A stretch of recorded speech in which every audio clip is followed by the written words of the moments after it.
Aujourd'hui dans Séquence, nous recevons Marianne Lévy. Elle est romancière, scénariste notamment pour la série Christmas Flow sur Netflix.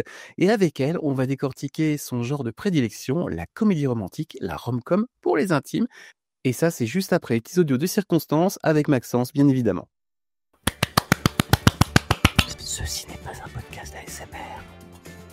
Bonjour à toutes et à tous, je suis David Frissino. Et moi, c'est Maxence Pirard. Ensemble, on est scénariste et créateur d'histoires. Et justement, après des années dans ce métier, on s'est rendu compte que l'écriture restait encore un grand mystère pour beaucoup de monde. Que vous soyez passionné de storytelling, scénariste en herbe, professionnel ou simplement curieux de savoir comment naissent les grandes histoires, il y a tellement à découvrir. L'écriture, c'est vraiment la base de tout projet, que ce soit pour le cinéma, les séries, les documentaires, les formats courts.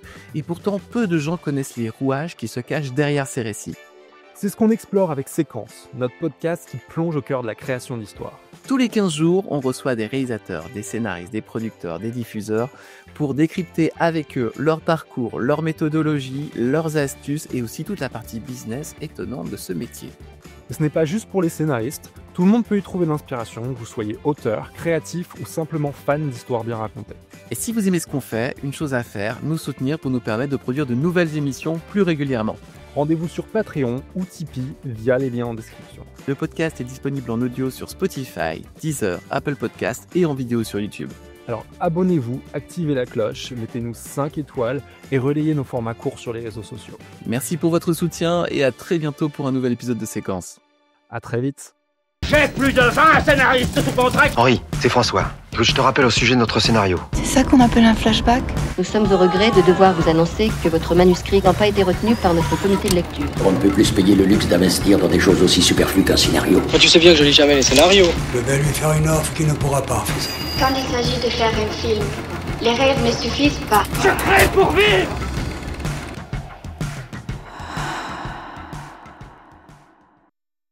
Et nous revoilà pour un nouvel épisode de Séquence. Comment tu vas, Maxence ? Ça va toujours, on a enchaîné pas mal d'épisodes ce matin, mais on est toujours en forme. Et toi? Ouais, nickel, écoutez, oui, pour la petite confidence, on fait une petite session par mois pour enregistrer les épisodes que vous pouvez écouter et découvrir tous les 15 jours, chaque mercredi à 7h du matin, que ça soit sur Apple Podcast, Deezer, Spotify et la version vidéo YouTube. Vous remercier d'être toujours de plus en plus présents. On a toujours de super retours avec Maxence, que ce soit même beaucoup de gens de la profession. On a un podcast écouté par beaucoup de professionnels, donc ça, c'est plutôt chouette. Des aspirants scénaristes, j'en ai de plus en plus aussi qui me disent qu'ils écoutent les épisodes et qu'ils trouvent plein de petits tips d'écriture, donc ça c'est chouette, c'est-à-dire qu'on sert à quelque chose, Maxence. C'est beau. C'est beau, c'est chouette. Je vous rappelle également que vous pouvez mettre 5 étoiles à ce podcast. Pourquoi ? Déjà parce qu'il faut nous aimer, on est quand même en grande quête d'amour, et surtout parce que ça nous aide au niveau des algorithmes, c'est-à-dire que quelqu'un qui va écouter une émission ou un podcast sur le cinéma ou les séries télé se fera proposer Séquence plus facilement. Donc voilà, mais en tout cas, on est toujours ravis d'être toujours dans le top 20 des podcasts France de notre plateforme. On fait des petits pics, je le redis, dans les 10%, donc c'est vraiment chouette. Tous les 15 jours, le mercredi de la sortie, on voit que vous êtes hyper nombreux, même des fois à 9-10 heures du matin, on fait des super scores, donc c'est vraiment chouette. C'est-à-dire il y a une petite attente et on lit un petit lien avec vous, donc on est très très content. Je passe aussi ce petit message avant avec Maxence. On réfléchit aussi à ce qui est d'autres petits formats à l'intérieur de Séquences, donc pour faire revenir certains anciens invités qui avaient encore plein d'autres choses à dire. Est-ce qu'on fait une série d'été ? Je ne sais pas. Pour l'instant, vous avez écouté cette émission en mai, mais est-ce qu'on fait des spéciaux pendant que vous êtes à la plage et en train de vous dorer la pilule ? Je ne sais pas encore. Donc voilà. Donc si vous avez des idées, des envies, vous les laissez dans les commentaires sur votre plateforme d'écoute. De toute façon, tout nous est remonté. Et je vous invite également à suivre notre Instagram. Vous serez du coup, en vous abonnant, vous serez tenu informé de l'arrivée des prochains épisodes. Et sur Tipeee, vous découvrez aussi le futur invité un petit peu en avance. Donc voilà, il y a des petits avantages. On n'est pas les plus grands performateurs sur Tipeee et Patreon, mais ça a le mérite d'exister, n'est-ce pas, Maxence ? Exactement. Voilà. Donc si Martin Bouygues revient et veut donner 1 million d'euros, il est le bienvenu. Mais on va surtout maintenant passer à quelque chose de plus sérieux puisque, on accueille notre invitée du jour. Bonjour Marianne. Bonjour, merci pour cette invitation. Je ne suis pas Martin Bouygues, mais je suis très contente d'être là. Et tu n'as pas non plus 1 million d'euros à mettre sur le Tipeee de Séquence. Désolée, mais si ça se produit dans un futur proche, je penserai à vous, c'est promis. C'est gentil. Très bien, surtout que j'ai appris que la dernière canette d'euro million avait été gagnée en Autriche, mais je crois qu'on est très peu écoutés là-bas. Pour l'instant, mes rêves vont rester des rêves. Merci déjà donc Marianne d'avoir accepté l'invitation et je te laisse entre les mains de Maxence pour commencer cet entretien. Eh bien, bonjour Marianne, merci beaucoup d'être avec nous ici aujourd'hui sur un nouvel épisode de Séquence. Donc, il semblerait que l'écriture semble avoir toujours été présente dans ta vie, hein, puisque tu es journaliste, tu as été critique spécialisée en série, animatrice de débat d'écriture, tu es aussi surtout romancière et scénariste actuellement. À quel moment tu as réalisé que l'écriture serait l'un des personnages principaux de ta vie?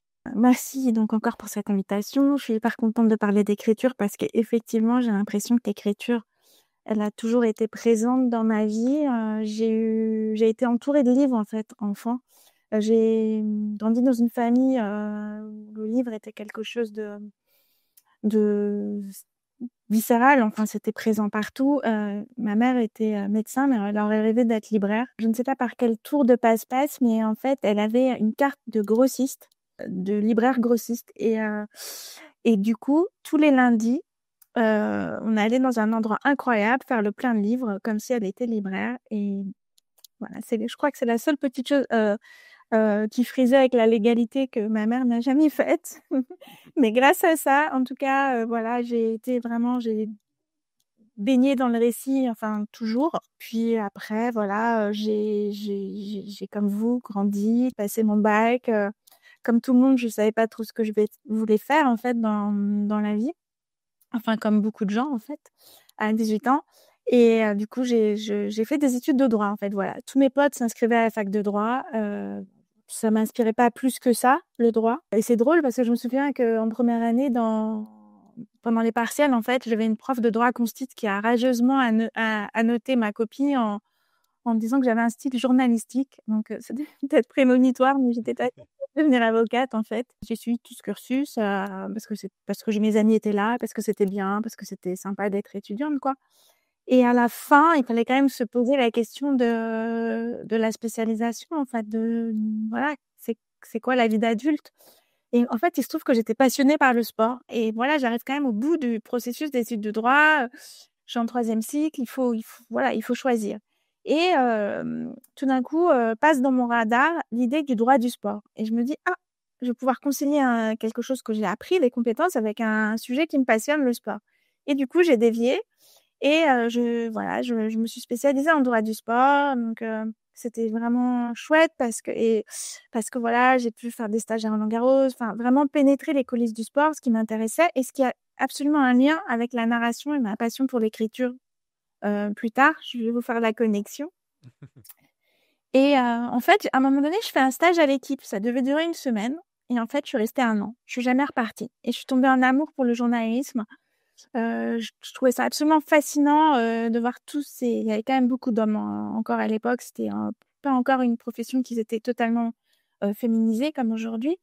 Et je les voyais partir, prendre l'avion pour Miami, pour Dublin, enfin le monde entier en fait était à nos pieds. Et voilà, je me suis dit, il faut absolument que je fasse ça. J'ai envie de faire ça. Ça me passionne d'écouter les histoires des autres. Les athlètes de haut niveau, c'est comme des personnages de films ou de séries. Ils vivent tout en plus grand, en plus fort. C'est une version un peu augmentée des êtres humains. Donc ça me passionnait d'aller faire des portraits de ces gens.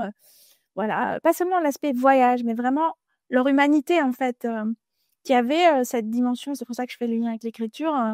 Vraiment, la puissance de la fiction, en fait.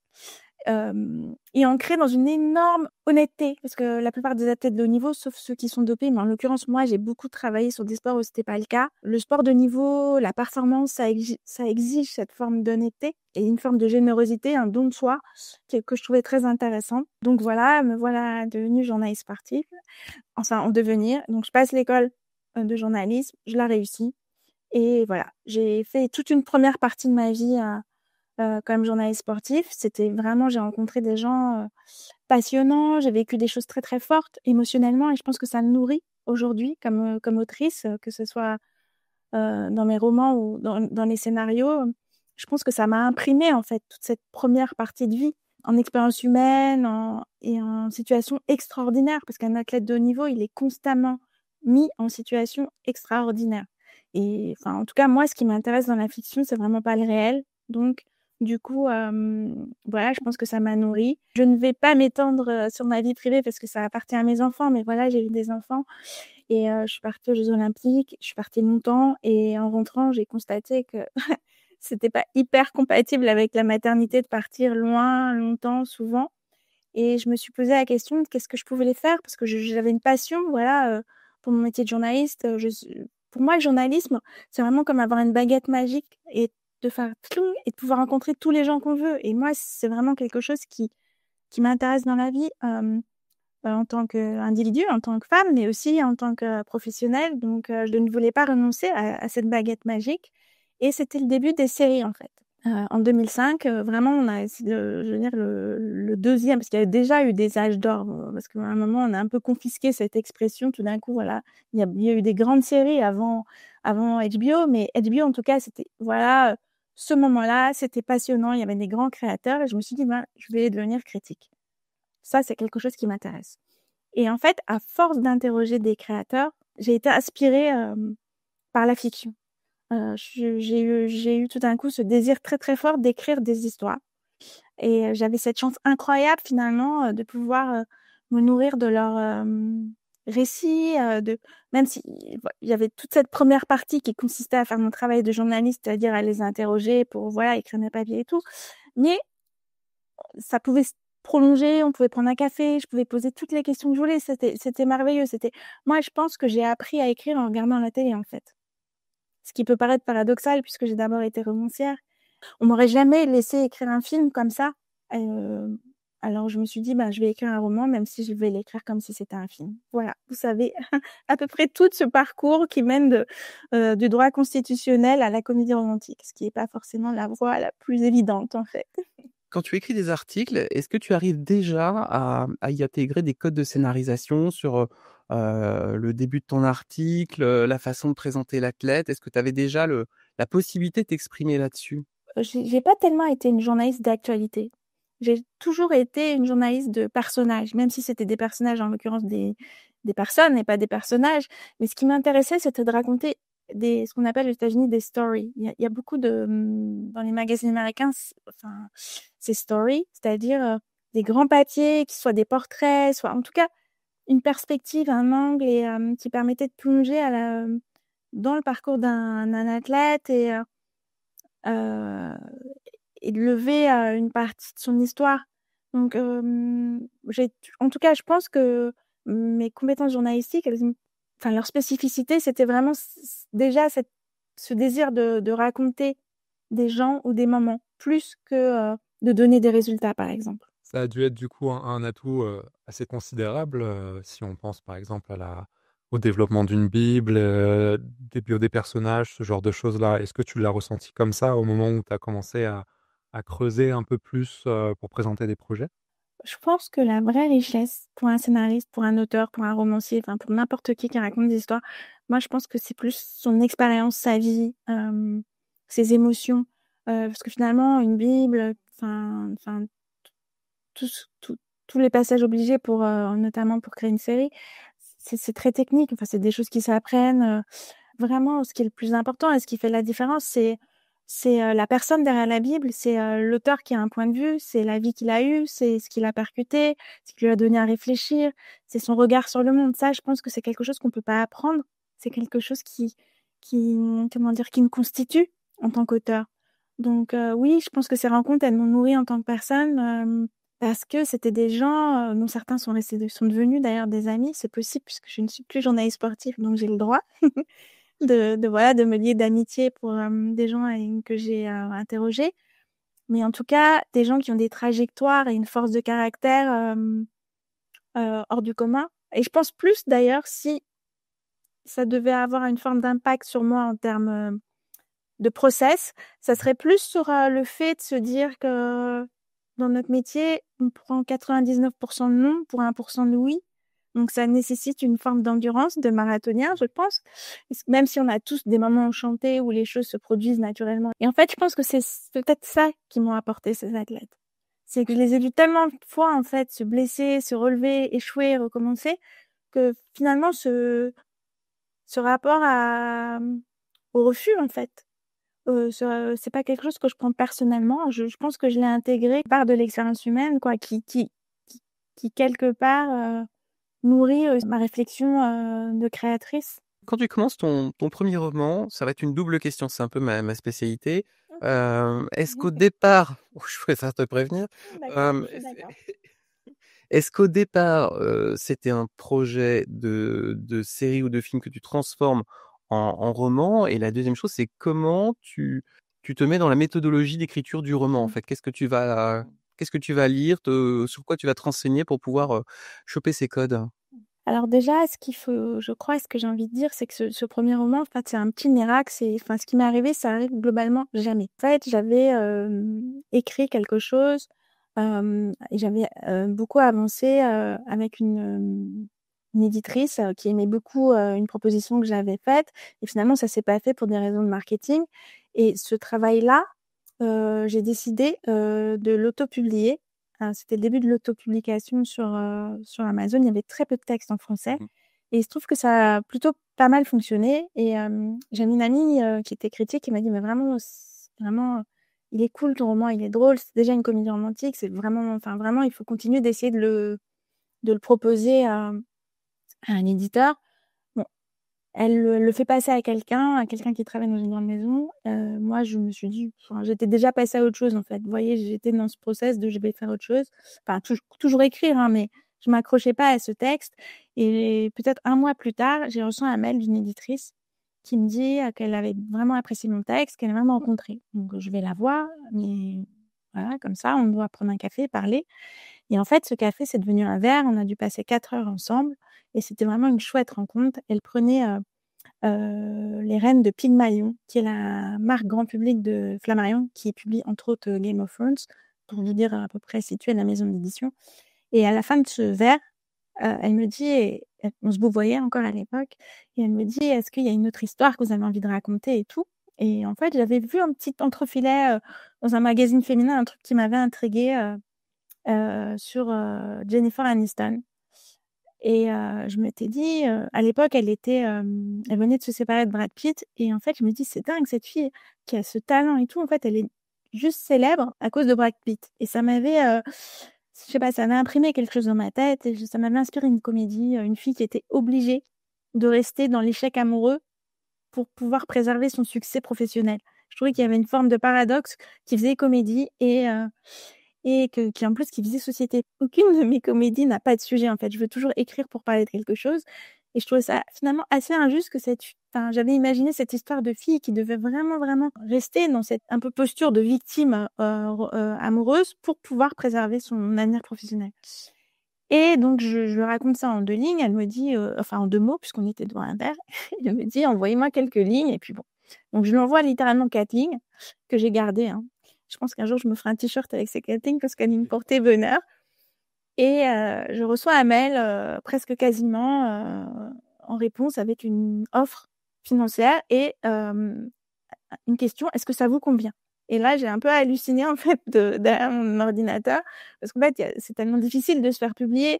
Et voilà, j'avais 4 lignes de pitch et une offre de contrat et une somme d'argent qui était vraiment une avance tout à fait correcte. Je le sais aujourd'hui puisque j'ai signé 2 contrats. C'est quand on a d'autres, en fait. Tu te dis, en fait, celle-là, elle était pas si mal payée que ça. Voilà, elle était très bien, en fait, cette offre. Et du coup, voilà, en fait, ce roman, je l'ai écrit sur un pitch. Donc, on peut faire le parallèle pour répondre à ta question avec finalement un film ou une lutte de série. Il me restait à écrire un roman et à imaginer toute une histoire à partir de 4 lignes. Et elle m'a dit, surtout, je ne veux rien lire. Et du coup, en fait, elle voulait que j'écrive. Elle m'a dit, si vous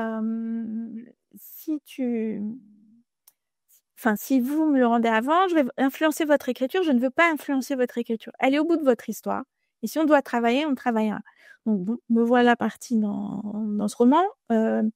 je vous le dis tout de suite parce que c'est le cas de tous mes projets, je commence toujours par un séquencier, même pour mes romans, en fait. D'accord. Je construis énormément, mais on y reviendra sans doute plus tard. Oui, là, tu as un vrai parallèle avec une construction de long métrage ou de Dès série. l'origine, en fait, de toute manière. Et j'élaborais un peu plus là-dessus après. Et du coup, voilà, j'ai écrit pendant 3 mois ce roman. Et quand je l'envoie, je suis vraiment en panique, en fait. Je me dis, mais une chose comme ça, on n'a aucun recul. Enfin, c'était mon premier vrai roman. J'ai aucun recul sur ce texte. Et en fait, ça s'est super bien passé. Je pense c'est 95% de ce que j'ai écrit. C'est le roman, d'ailleurs, il est là. Je le garde toujours près de moi parce que j'aime beaucoup ce roman, La malédiction de la zone de confort, qui se passe dans les coulisses de la création de la première série française à l'américaine. Donc, j'ai quand même fait un petit lien entre mes 2 activités. Et voilà, donc, c'est un conte de fées. C'est une comédie romantique amicale. Depuis, j'ai écrit 3 romans avec elle, un essai. C'est quelqu'un qui compte énormément dans ma vie professionnelle, même si en ce moment, je travaille pas avec elle. Mais ouais, c'est aussi ça qui est important, je pense, dans nos métiers. Scénariste, romancier, c'est les gens, en fait, les gens avec qui on travaille. Pour moi, c'est fondamental. Je suis super fidèle aux gens avec qui je travaille, avec qui ça s'est bien passé, parce que des fois, c'est comme dans la vie. Et je trouve ça fait partie du process, moi. C'est la manière dont on se nourrit de l'autre, la manière dont on échange, même quand on travaille pas ensemble. Ça m'arrive fréquemment d'échanger avec des gens qui sont devenus des amis et qui font partie de ma famille artistique, qui m'envoient leurs textes, je leur envoie les miens. C'est une bande, quoi.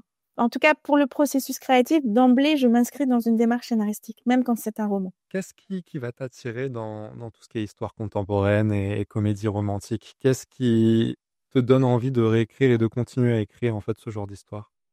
Alors, en fait, je n'ai envie d'écrire que ce genre d'histoire. Je sais que souvent, il y a des auteurs, on leur demande comment ils sont par rapport à un genre et ils répondent qu'ils ont envie de changer, qu'ils veulent pas être enfermés, qu'ils veulent pas avoir d'étiquette. Moi, alors là, vous pouvez y aller tranquillou, vous pouvez mettre rom-com girl, j'ai aucun problème. J'adore écrire des comédies romantiques. Et pour une raison très simple, c'est que pour moi, la comédie romantique, c'est le genre du quotidien, c'est le genre des relations humaines. Bien au-delà de la relation amoureuse, ce que ça pose comme question, c'est celle de l'altérité, de notre rapport à l'autre, de comment on vit ensemble dans un monde qui est aujourd'hui encore plus compliqué que quand j'ai commencé à écrire. Et je pense, et je l'ai dit, et je le répète, et peut-être que je radote, mais quand même, je le dis et je le dirai jusqu'à ma dernière comédie romantique. Je pense que les 2 seules questions qu'on se pose à la fin de notre vie, c'est: est-ce que j'ai bien aimé? Est-ce que j'ai bien été aimée? Et dans le verbe aimer, je ne mets évidemment pas que la relation amoureuse. Je parle des amis, de sa famille, voilà. Et c'est ça qui m'intéresse, en fait, bien plus que le PIB de la Corée du Nord. Je dis toujours ça parce que j'aime bien cette petite plaisanterie. Tu parlais du traitement du séquencier de ton roman, histoire d'un petit peu d'éclairer les gens qui nous écoutent. Un séquencier de roman, en tout cas sur ce premier roman, prenons l'exemple, c'est combien de séquences que tu prédéfinis avant l'écriture? Alors, si vous voulez, on peut vraiment rentrer dans mon process parce que c'est toujours le même, que ce soit une série, un film ou un roman. En fait, ce qui m'intéresse, ce qui me met en mouvement en tant qu'autrice, quelle que soit la forme, le support que je vais choisir, c'est une question que je me pose. Tout part d'une question. Et en fait, l'écriture, pour moi, c'est une façon de répondre à la question, à cette chose qui m'a intriguée. Et c'est une question qui est très extérieure à moi. Je suis pas du tout quelqu'un... Je trouve ça peut-être potentiellement intéressant, l'autofiction. Je pense qu'il y a des grands romans qui sont de l'autofiction. Je pense qu'il y a des séries comme Fleabag, par exemple, dont j'ai la chance d'avoir tous les scénarios qui sont un peu d'une forme autofictionnelle qui est passionnante. Mais moi, en tant qu'autrice, ce qui m'intéresse, c'est les autres, c'est pas moi. Même si, évidemment, vous allez dire, et forcément, elle est névrosée comme tous les êtres humains. Donc, ces névroses, quelque part, et pour les gens qui la connaissent bien, elles doivent jaillir de temps en temps. Ce qui est vrai, je le confesse, aucun problème. Je suis OK avec ça. Donc, cette question, j'en fais l'ADN de mon histoire. Et à partir de cette question, tout va construire comme un arbre qui pousse. Par exemple, le décor que je vais retenir, la reine, les personnages, le protagoniste, l'antagoniste, la structure narrative, tout va naître pour constituer une forme de réponse à cette question. Et finalement, une fois que j'ai fait ce travail, ça c'est un travail qui me prend assez longtemps en fait. Quand on est vraiment en écriture, je parle pas du one-pager ou des choses qu'on fait quand on est encore au stade de négocier avec un producteur. Une fois que ce travail, en fait, c'est un monde extérieur que je construis. et de manière vraiment très, très méthodique, avec des recherches, des réflexions, des souvenirs, des émotions, toutes mes vies, mes amis, tout, l'actu, tout, quoi. Et ça, je le fais de manière très, très méthodique et ça peut durer pendant 6 mois. Et une fois que j'ai ça, là, je fais un truc qui est vraiment, vraiment mon truc à moi, je crois. Parce que l'acte d'écrire, c'est pas forcément quelque chose de naturel, je ne sais pas. Ça peut être impressionnant. On est quand même au pays de Victor Hugo, quoi. Même si évidemment, tout le monde a bien compris que voilà, que ma référence, c'est. Et jamais je me comparais je fais une distinction très importante entre la littérature et le divertissement. J'adore, là, il y a des tas de choses en littérature qui me passionnent. C'est pas ce que je fais moi en tant qu'autrice, même en tant que romancière. Je fais du divertissement. J'adore le divertissement au sens noble du terme. Voilà, c'est ma forme. En fait, c'est ma forme d'expression. Et du coup, ça peut être impressionnant, surtout quand c'est de la comédie. Tout d'un coup, de se dire, on est devant son écran et on se dit, ok, je vais les faire marrer. Donc moi, pour faire marrer les gens, j'ai trouvé un subterfuge qui est hyper désinhibant, qui est tout à fait légal en plus, qui n'a aucun caractère de dangerosité pour ma constitution, c'est que je rentre en reportage dans ce monde que j'ai créé. Je redeviens journaliste. Et une fois que j'ai fait ces séquences, donc ça peut aller, je sais pas, jusqu'à 60, 70 séquences, un roman. C'est moins pour un film, hein, parce que en fonction ou même un épisode en fonction de la durée des scènes, enfin bref. Et en tout cas, c'est exactement la même chose. Je me retransforme en journaliste et en fait, je vis ce que je vivais quand j'étais journaliste sportive, c'est-à-dire les personnages sont des gens pour moi. Et je décris et je ressens et je les entends comme si c'était des vraies personnes, ce qui pourrait interroger sur ma santé psychique, mais c'est juste mon processus de travail. Et du coup, ça me désinhibe complètement. Je suis comme un reportage dans ce monde que j'ai créé. En sachant qu'à l'étape du séquencier, chaque scène, que ce soit pour un roman ou chaque chapitre, si c'est scène pour un scénario, chapitre pour un roman, de toute manière, j'ai travaillé la dramaturgie dedans. Je veux dire, je sais où j'arrive dans chaque scène, où je pars, je sais quel est le but de chaque scène, je sais où elle s'inscrit dans la dramaturgie. Mais une fois que j'ai tout ça en place, c'est vraiment le vivre, en fait, comme si je le voyais. Je voudrais qu'on démystifie un petit peu le genre de la rom-com, justement, parce que c'est un genre qui maintenant est vu un petit peu de façon très stéréotypée, notamment avec toutes les comédies américaines. Donc on peut parler de Nora Ephron et tout ce genre-là. Toi, comment tu t'adaptes en fait pour écrire une histoire qui est beaucoup plus contemporaine, mais qui te correspond, donc écrire vraiment comme tu dis, pour les gens que tu pourrais connaître, en fait, voir tes personnages comme mais tout en gardant un petit peu les règles du genre. Moi, je les adapte complètement. Moi, je m'incline devant Nora Ephron, je m'incline devant Nancy Meyers, je m'incline devant Richard Curtis. Enfin, pour moi, c'est un genre extrêmement noble. Je pense que Quand Harry rencontre Sally, c'est un grand film. En fait, c'est un grand scénario. Je pense je pense même que c'est le genre le plus difficile à écrire, la comédie romantique, parce que finalement, en face de nous, les spectateurs ou les lecteurs, quelque part, ils sont les scénaristes de leurs histoires d'amour. Je pense qu'il n'y a pas un genre qui est plus maîtrisé par les lecteurs ou les spectateurs que la comédie romantique. J'adore dire ça parce que c'est vrai. Je veux dire, dans une salle de ciné, il y a statistiquement très très peu de gens qui ont tué quelqu'un dans la salle. Donc un polar, ils sont juste spectateurs. Une histoire d'amour, ils l'ont vécu. Donc c'est plus difficile à écrire, c'est plus difficile de surprendre les gens, c'est plus difficile de les emmener avec soi. Et c'est pour ça que vraiment je m'incline devant tous ces grands scénaristes qui maîtrisent ce genre. Parce que c'est une réinvention permanente en fait de la vie. Il faut le transcender, toutes ces étapes que j'adopte, qu'il n'y a pas d'autres étapes en fait.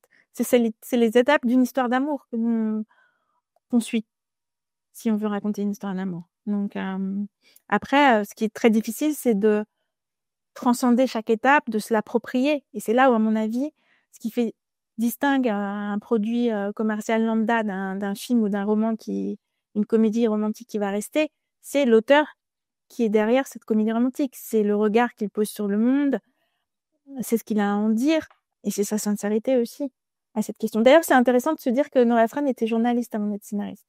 Oui, le parallèle là. D'ailleurs, ça peut être intéressant de rappeler pour nos auditrices et nos auditeurs les grands principes de la rom-com, mais est-ce que si je résume en disant ils sont très différents, ils ne pensaient pas trouver l'amour et finalement les épreuves qu'ils vont rencontrer vont faire qu'ils vont se rendre compte que l'un et l'autre sont faits l'un pour l'autre. Est-ce que je suis complètement à côté de la plaque ou est-ce que tu vois d'autres choses encore à rajouter sur, on va dire, sur les j'aurais pas dit les clichés, mais les tropes en fait de la comédie romantique? Non, tu pas du tout à côté de la plaque. Simplement, en fait, j'irais plus loin que ça. J'introduirais une petite nuance. Je pense qu'en fait, ce qu'ils trouvent à la fin, c'est qu'ils s'améliorent l'un grâce à l'autre. Il y a pas forcément le happy ending, c'est pas forcément que les 2 personnages, vivent heureux et font beaucoup d'enfants, en fait. Il y a des grandes comédies romantiques où les personnages font chemin à part finalement, mais en tout cas, ce que ça affirme, ce que ça dit, c'est que l'autre est ta chance, qu'il t'améliore, que de cette histoire, tu vas sortir plus riche. C'est vraiment un éloge de la tolérance et de l'altérité, en fait, et de la puissance de l'altérité. Quand on parle de rom-com, est-ce que tu arrives à faire la part entre la comédie romantique que tu peux avoir sur un roman et celle sur un film? Et quelles vont être les différences entre les 2 formats? La seule différence, je l'écris exactement de la même manière. La seule différence, c'est qu'en fait, dans une comédie romantique, quand c'est un roman, je peux faire j'ai aucune contrainte budgétaire. Par exemple, dans un de mes romans, il y a un truc que je rêvais de faire. Il y a un grand magasin, donc je vais pas nommer parce que je veux pas faire de la promo. Pour les Galeries Lafayette, bien évidemment. Ouais, je dis rien, mais play again. Et en tout cas, j'adore Die Hard, ce film. Et je voulais absolument organiser une poursuite comme Bruce Willis dans le verre et tout ça, et avec mon héroïne dans ce grand magasin. Et ça, c'est quelque chose, s'il fallait le tourner, ça coûterait beaucoup d'argent. Ou alors elle va traverser les États-Unis de New York à San Francisco en passant par le Wyoming. Tout de suite, on est dans des contraintes budgétaires qui sont pas réalistes. Donc le roman, c'est l'endroit où je peux m'affranchir de ces contraintes. En tout cas, de ne pas penser en termes de valeur de production, de réalité en fait du marché. Pour aiguiller les gens qui nous écoutent, d'après toi, comment commence une bonne comédie romantique et quels sont les écueils à éviter? Je crois que c'est comme tous les films en fait, comme tous les genres, en tout cas tous les films de genre, c'est-à-dire surprendre quoi, et être là en tant qu'auteur. En tant que romancière, et bon, j'ai plein d'amis qui juste écrivent des romans, donc j'ai la chance d'échanger avec eux aussi, qui font partie de mon gang artistique. Et en fait, ce premier chapitre, c'est quelque chose d'extrêmement important pour un romancier. C'est quelque chose qui est très travaillé.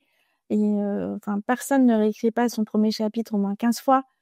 Ouais, c'est impératif d'être là tout de suite en respectant la promesse, mais en même temps en faisant quelque chose de singulier.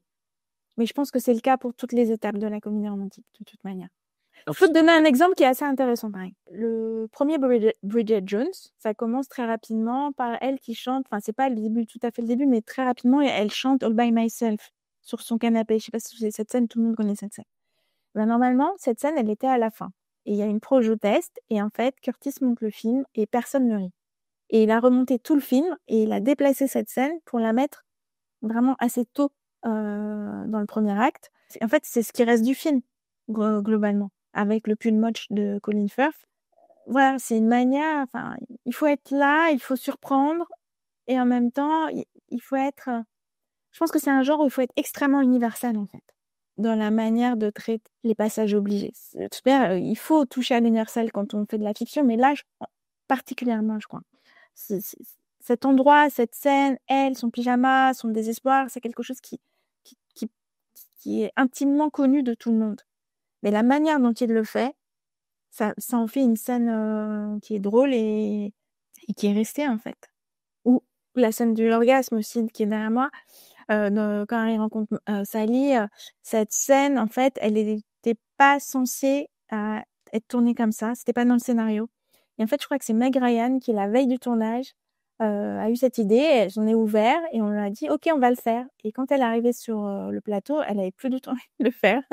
Elle assumait moins le truc. Et en fait, regardez, voilà, ça aurait pu être juste une discussion, une conversation entre deux amis sur la possibilité pour un homme la faculté qu'ont les hommes de, soi-disant, toujours donner du plaisir aux femmes. Et en fait, elle a été totalement transcendée parce qu'elle a été représentée d'une manière représentée déjà, ce qui est bien au cinéma plutôt que dite, et par ailleurs d'une manière dont elle ne l'avait jamais été. Tu as commencé à écrire du roman de façon générale.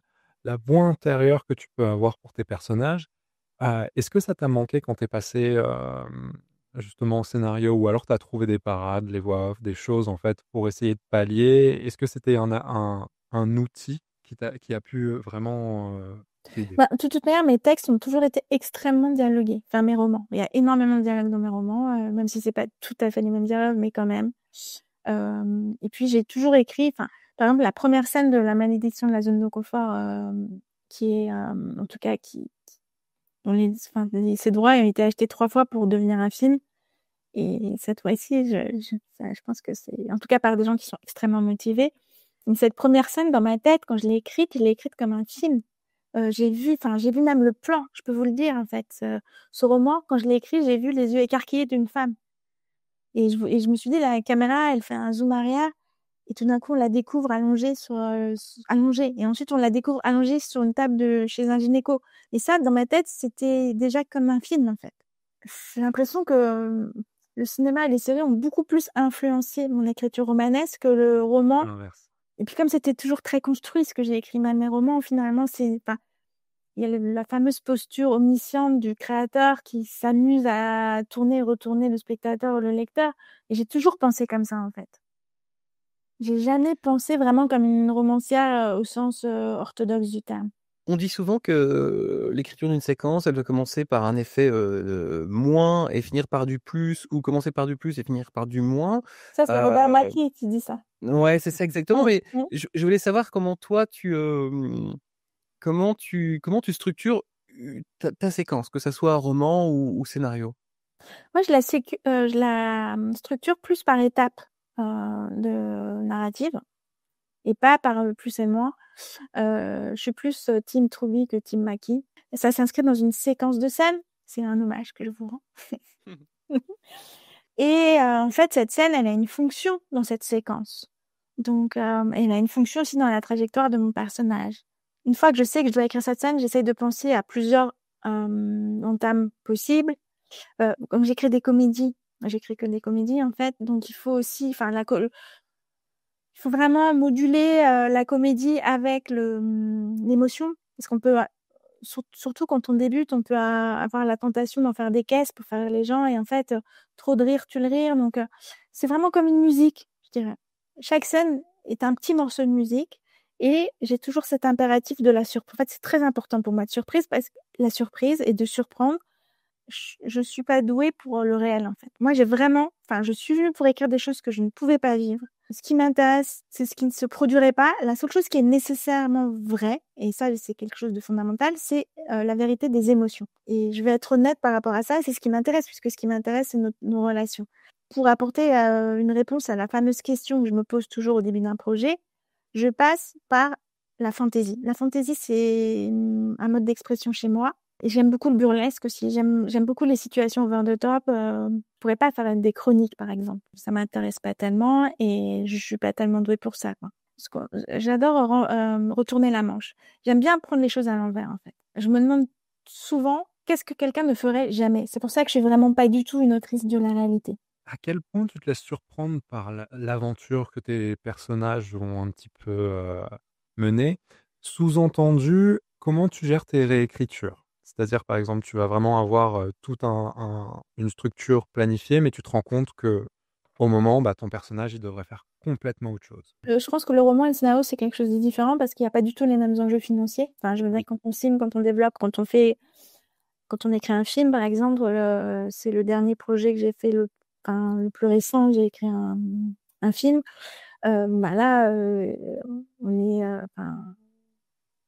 il y a un impératif il y a ces contraintes budgétaires, je veux dire, on est une équipe, un producteur, il prend des risques, donc voilà, il faut être honnête comme auteur, mais il faut aussi respecter l'équipe avec laquelle on travaille, et c'est un travail d'équipe, et c'est aussi quelque chose qui est peut-être la seule chose très différente entre un roman et un scénario, pour moi, c'est ça.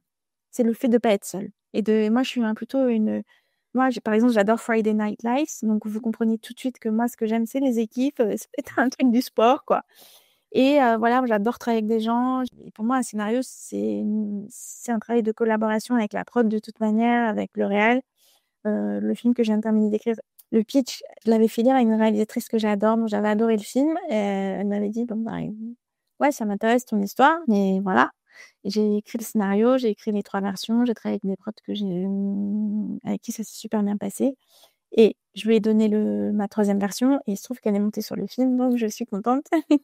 Et ça s'est bien passé au milieu, même si elle l'a pas écrit avec moi. Et je pense que c'est important qu'un scénariste est un scénariste, un réal est un réal. Ça veut pas dire qu'une fois qu'elle a lu ma V3, elle m'a fait on a échangé. Elle a dit des choses qui étaient intéressantes, que j'avais pas vues sous cet angle-là, mais c'était pas la structure, c'était vraiment des petites choses sur les dialogues ou pousser certains personnages qui l'avaient touchée. Mais le travail le fondamental d'écriture, je l'ai faite seule, quoi. Enfin, je l'ai fait seule parce que c'est pas une fille, hein, le travail.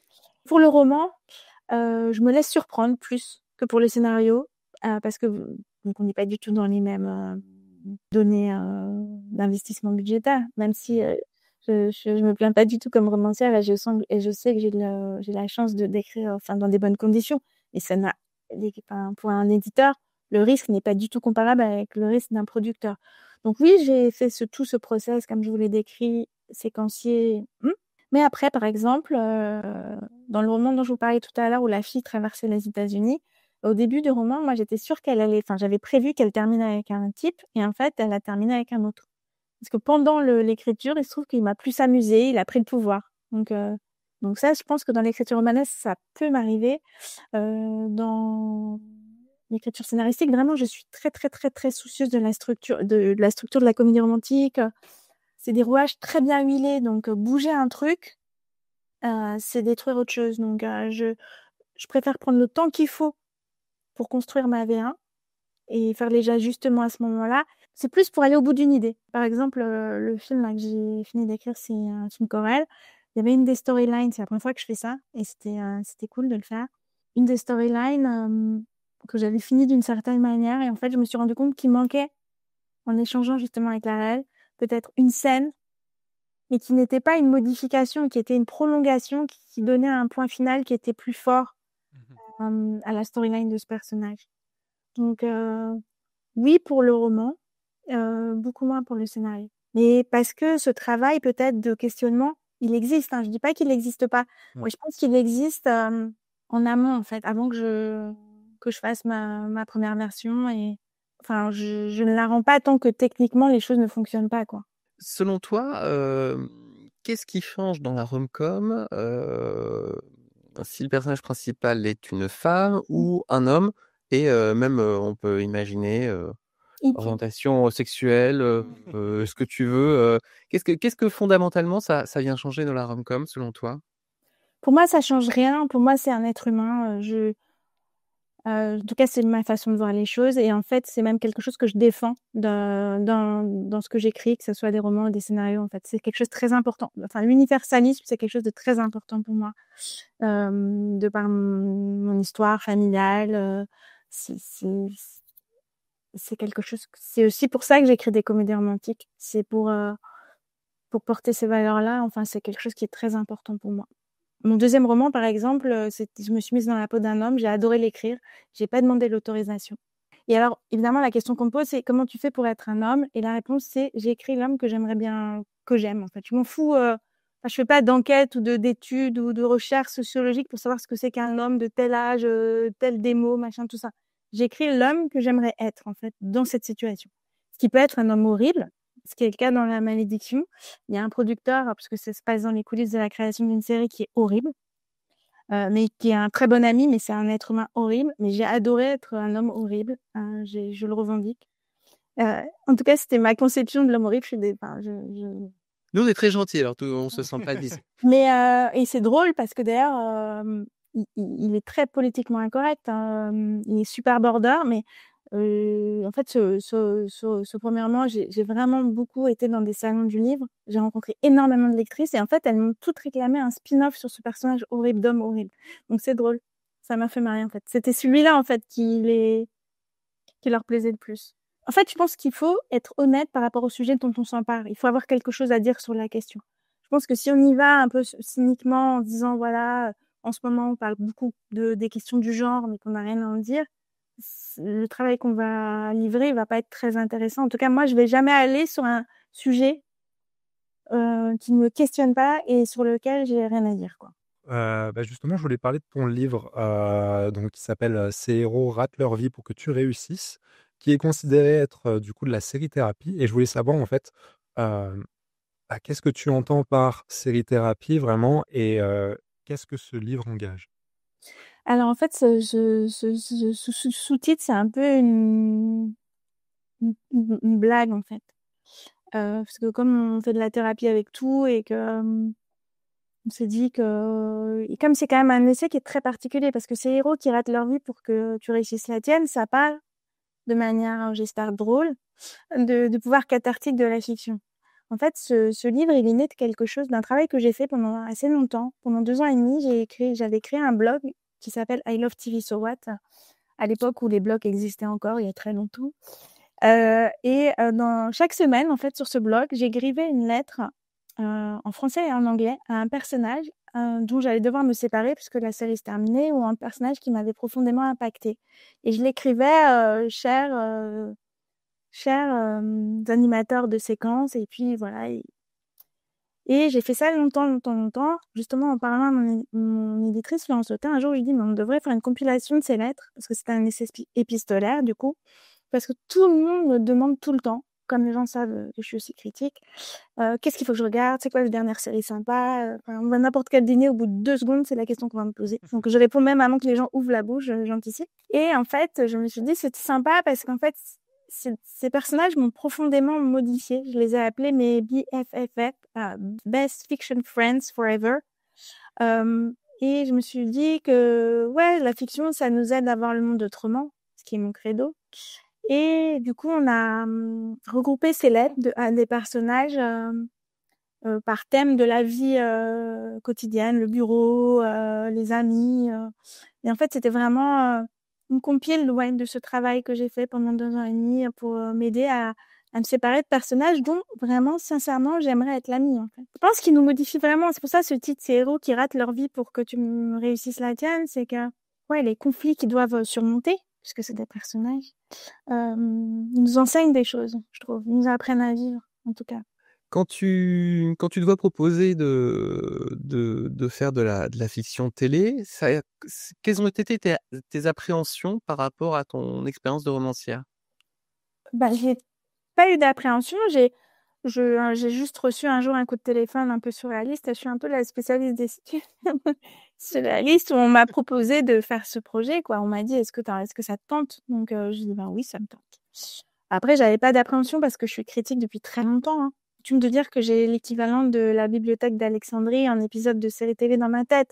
Donc, j'ai eu cette chance de pouvoir interviewer vraiment des créateurs de David Simon, de Shonda Rhimes, de je sais pas combien de génies de la fiction. Donc, ça m'a nourrie. Et finalement, écrire et critiquer, c'est les 2 faces d'une même pièce. En fait, quand je critique, je déconstruis, et quand j'écris, je construis. Donc, j'avais pas du tout d'appréhension. En fait, je savais que certes, en plus, j'étais déjà romancière. J'avais déjà écrit 3 romans. Donc, une intrigue, des personnages, du conflit, tout ça. Enfin, c'est quelque chose que j'ai intégré même quand c'est mon cerveau créatif qui est sollicité. Donc, j'avais vraiment aucune appréhension, non. Juste l'envie de m'amuser. En plus, c'était juste avant le premier confinement. Donc, on a travaillé par Zoom avec Henri Deburme, qui était producteur et qui est co-créateur, et Victor Rodenbach, qui était co-créateur et auteur aussi. Donc, c'est quand même une période particulière, le confinement. Donc, voilà, c'était chouette aussi de faire cette première expérience dans ces circonstances extraordinaires. C'était quelque chose qui était assez léger, en fait, d'avoir cette petite possibilité de s'évader de cet événement incroyable qu'on a tous vécu du Covid.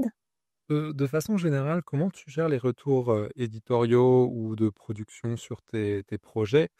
Est-ce que tu as déjà eu, en fait, des désaccords ou éventuellement il a fallu que tu changes des choses que tu ne voulais pas changer ou Mmh. inversement? C'est là où la question de la famille artistique est fondamentale. Moi, je pense que c'est un projet collectif. Je pense juste qu'il faut bien choisir sa famille. Dans famille, j'entends aussi, moi, des fois j'écris seule, des fois j'écris avec des co-autrices, souvent, et de la prod. C'est une question de confiance, en fait. Si quelqu'un en qui vous avez confiance vous demande de marcher sur un fil, et vous dit: «Si tu tombes, je te rattraperai», vous le faites. Si quelqu'un en qui vous n'avez pas confiance vous le demande, vous dites: «Merci», mais non merci. Je pense elle est là, en fait, toute la différence. Moi, je gère tout à fait bien, enfin, je me nourris et une fois que la confiance est établie, c'est une richesse, en fait, les retours.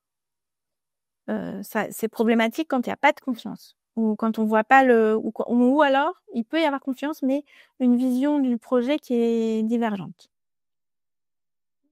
Donc si on part pour New York et qu'on atterrit à Pékin, forcément, Oui. on va pas parler la même langue, quoi. Bah, il faut parler la même langue, voilà, et surtout en comédie. La comédie, c'est une langue, c'est un langage qui est très personnel, finalement. Là aussi, on est dans le personnel. Tout le monde ne rit pas des mêmes choses et donc c'est très important, de trouver ses potes d'écriture. Vous avez reçu Déborah Adjei il y a pas longtemps. C'est quelqu'un avec qui j'ai écrit. C'est quelqu'un avec qui je m'entends très bien. On écrit très bien ensemble. On fait un ping-pong vraiment facile. On se nourrit l'une de l'autre. De Christmas Flow, je retiens vraiment mon amitié avec Nadège Loiseau, qui a réalisé la série et avec qui j'ai travaillé depuis. C'est quelqu'un avec qui dont j'adore l'humanité dans son regard de réalisatrice, la manière dont elle filme les choses et les gens. C'est quelqu'un qui aime les gens. Et par ailleurs, on se marre comme des baleines quand on écrit ensemble. Parce qu'on a un peu ce truc nos limites, burlesque, on le partage, on l'a en commun. Très honnêtement, je pense que je suis extrêmement imprégnée de l'univers anglo-saxon parce que c'est comme ça et que c'est là où j'ai appris. Donc, je pense que je vais aussi naturellement vers des gens qui le sont.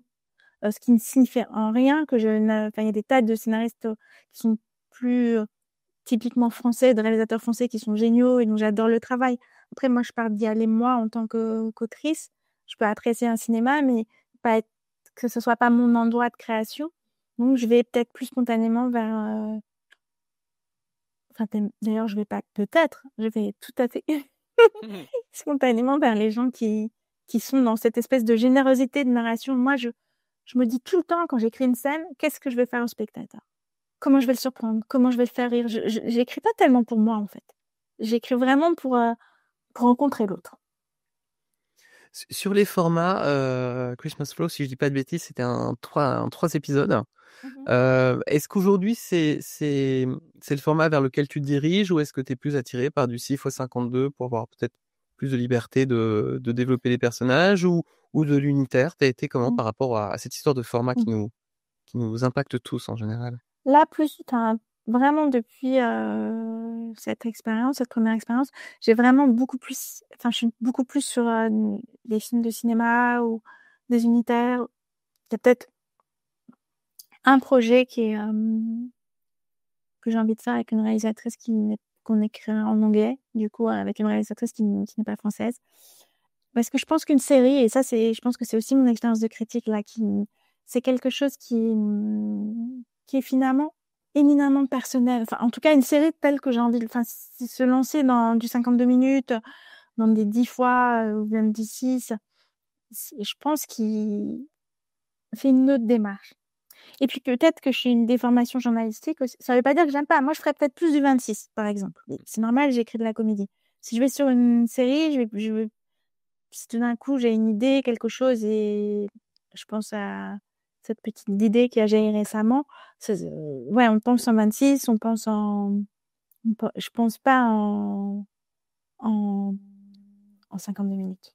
Je pense que pour une comédie romantique, c'est pas le format le plus approprié. C'est ce que j'allais te poser comme conclusion, c'est est-ce que peut-être la rom-com ne s'adapte pas finalement à du 6x, 8x52 sur plusieurs saisons, peut-être? évidemment, il va y avoir des tonnes de contre-exemples qui ne viennent pas du tout. Tu sais qu'en posant la question, j'étais en train de me dire que forcément, les gens qui nous écoutent vont me dire: «Bah si, il y a ça, il y a ça, il y a ça et ça». Bah, en fait, je pense qu'il faut hybrider les genres. Tu vois, par exemple, je pense à Shonda Rhimes, elle a Grey's Anatomy, ça fait quand même au moins 22 saisons maintenant. Elle fait médical et comédie romantique, voilà. Donc à chaque épisode, il y a un enjeu, un cas médical, donc du coup, ça se passe comme ça. Après, moi, par exemple, il y a une série récemment que j'ai adorée, qui est... Enfin, je dis récemment, mais c'est pas si récent, ça a 2-3 ans, je crois, qui s'appelle We Are Lady Parts, qui est l'histoire c'est short, hein, c'est du 25, je crois, les épisodes 23, c'est pas français. Et c'est l'histoire d'un groupe de punk d'origine, enfin, de confession musulmane avec une relation à la religion plus ou moins prononcée, qui crée un groupe punk et qui a besoin d'une guitariste et qui vont recruter une fille hyper fleur bleue, hyper conforme, qui ne rêve que enfin, le contraire d'une punk, quoi. Et en fait, c'est vraiment une série sur la sororité, mais qui a vraiment beaucoup d'intrigues amoureuses. Et ce qui m'intéresse, c'est l'exploration de la sororité et en plus, c'est quelque chose de très personnel pour l'autrice. Toutes les conditions pour faire une bonne série. Je pense à Chewing Gum aussi, la première série de Michaela Cole que j'adore, qui est une fille formidable, que j'ai eu la chance de rencontrer, avec qui j'ai eu beaucoup d'échanges en dehors du travail. Et en fait, son Chewing Gum, c'est un peu autofictionnel. C'est l'histoire d'une fille qui est élevée d'origine africaine, qui vit dans un quartier pauvre en Angleterre et qui est élevée dans une famille très très croyante et qui rêve que d'une chose, c'est d'avoir une relation sexuelle avant le mariage et qui idolâtre Beyoncé. Donc elle va très très très très loin dans la comédie et en fait c'est ça qui m'intéresse parce que je trouve que cette radicalité dans la comédie, elle permet de tout dire, en fait, de tout explorer. En fait, je pense que s'exonérer du réel quand on écrit des comédies romantiques, ça permet de mieux parler du réel. Des gens que tu as interviewés dans ton métier de journaliste, est-ce qu'il y a un conseil, une remarque que tu as pu entendre, qui t'a été donnée ou juste dans l'interview, qui t'a vraiment aidé en fait dans ta perception des choses, dans ta vision, dans ta façon d'écrire? Ouais, je pense à quelqu'un qui se reconnaîtra, mais dont je dirais pas le nom, qui a dit quelque chose et que je pratique de manière régulière, en fait, qui m'habite. Il m'a dit un jour, il faut savoir offrir, il faut savoir recevoir et il faut savoir remercier. Pour moi, c'est la sainte trinité de la création et des équipes créatives. Si tu devais définir ce qu'est un bon happy end, qui est un des tropes de la comédie romantique, pour toi, c'est quoi un bon happy end? Un bon happy end, c'est un happy end qui répond à la question qu'on s'est posée en commençant l'histoire. Et du coup, par exemple, par rapport à, je sais pas, par rapport à ton premier, deuxième roman, est-ce que tu pourrais nous expliciter la grande question principale et est-ce que alors attends, en même temps que je te pose la question, je me dis tu es en train de tu vas spoiler les 2 livres si on a donné envie aux gens. Je vais pas donner Ça marche. la fin, mais par exemple, mon premier roman, la grande question, c'est la disparition du hasard dans nos vies. Avec l'histoire des algorithmes, en fait, on nous dit ce qu'il faut bouffer, ce qu'il faut lire, qui il faut aimer et tout ça. Et pour l'anecdote qui est hyper connue, donc je suis désolée les gars, mais le père de mes enfants n'aimait que les blondes, donc si Tinder avait existé, elle ne serait jamais née. Enfin, de ce constat, j'ai créé ce roman. Et du coup, pour moi, ben voilà, c'est ce que je pense, en fait. Je pense qu'on a besoin du hasard. Donc le bon happy end dans ce livre, ça sera ce qui sera le plus surprenant et en même temps qui répondra le mieux à cette question. Qu'est-ce que la vie quand on supprime le hasard? Et pour donner un exemple de cinéma, je pense qu'il y a un happy end qui était un film qui était un énorme film en termes d'entrée et tout ça, et de stars. La La Land. J'ai le droit de parler de la fin, là? Bien sûr, complètement. Petit disclaimer, si vous n'avez pas vu La La Land, si vous êtes la personne au monde qui n'a pas vu La La Land, passez 1 minute de podcast. La La Land, finalement, c'est même le moment le plus bouleversant du film. Ryan Gosling et Emma Stone, en fait, finalement, ils se retrouvent à la fin du film. Chacun a fait sa vie de son côté. Elle est devenue une star.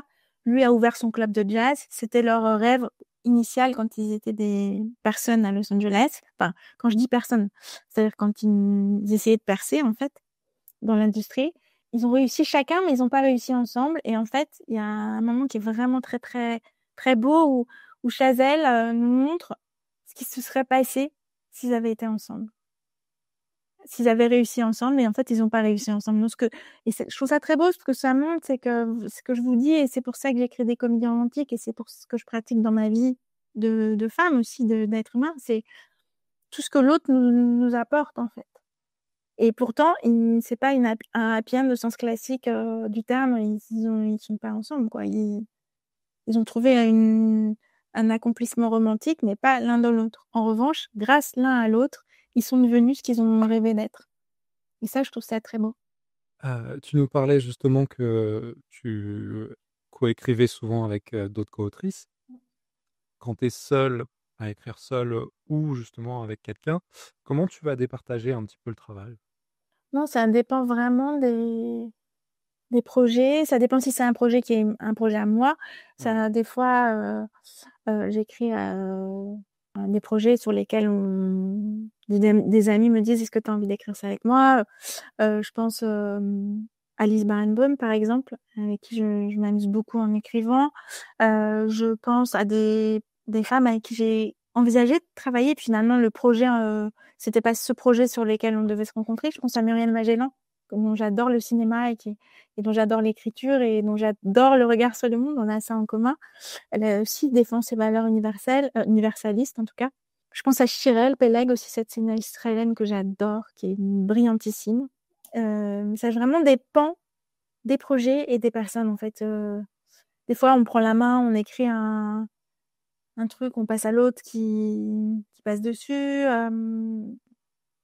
On parle en tout cas beaucoup avant de commencer à travailler. Ça, je pense qu'il y a un point commun entre tous les projets, c'est le temps qu'on passe à échanger sur le sujet qui nous occupe. Justement, la rom-com, ça tient aussi à... On a nos deux personnages principaux, mais c'est aussi l'alchimie qui va se passer entre les deux, cette alchimie qui doit être crédible. Toi, tu la travailles comment, cette alchimie? C'est une question qui est... Ouais, ta question, c'est le défi, en fait, de la comédie romantique. Si l'alchimie ne se produit pas, tout est raté, en fait. Tu peux tout réussir, mais si tu rates ça, il n'y a rien qui tient, en fait. Le château s'effondre. En m'amusant, je vais te le dire. Tu sais, on me demande souvent dans les salons des lectrices, elles me disent « Qu'est-ce que c'est écrire? Comment vous définirez votre métier d'autrice et tout ça ?»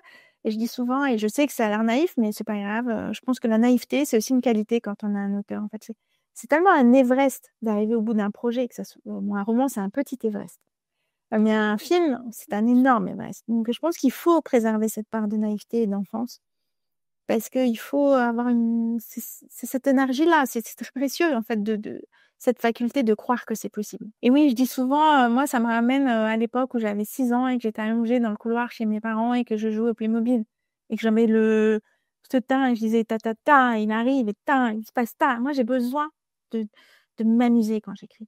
Et quand je m'amuse à les maltraiter, parce que on est quand même des gros sadiques quand on écrit des comédies romantiques, parce que le but, c'est quand même de les réunir avant de les séparer aussi violemment. J'ai besoin de m'amuser à le faire. Et je pense que, d'ailleurs, on le sait au fond. Je veux dire, la première fois, on le sait peut-être pas, mais quand on a de l'expérience, qu'on a écrit plusieurs scénarios, on le sait, en fait, quand ça se produit. C'est un peu, je sais pas, vous allez à un dîner, vous connaissez personne, voilà, vous arrivez à une soirée et tout. Il y a des gens, vous parlez, vous passez votre chemin bien, sympa et tout. Ouais, t'as vu, ouais, ah, tu fais quoi? Ouais, hein.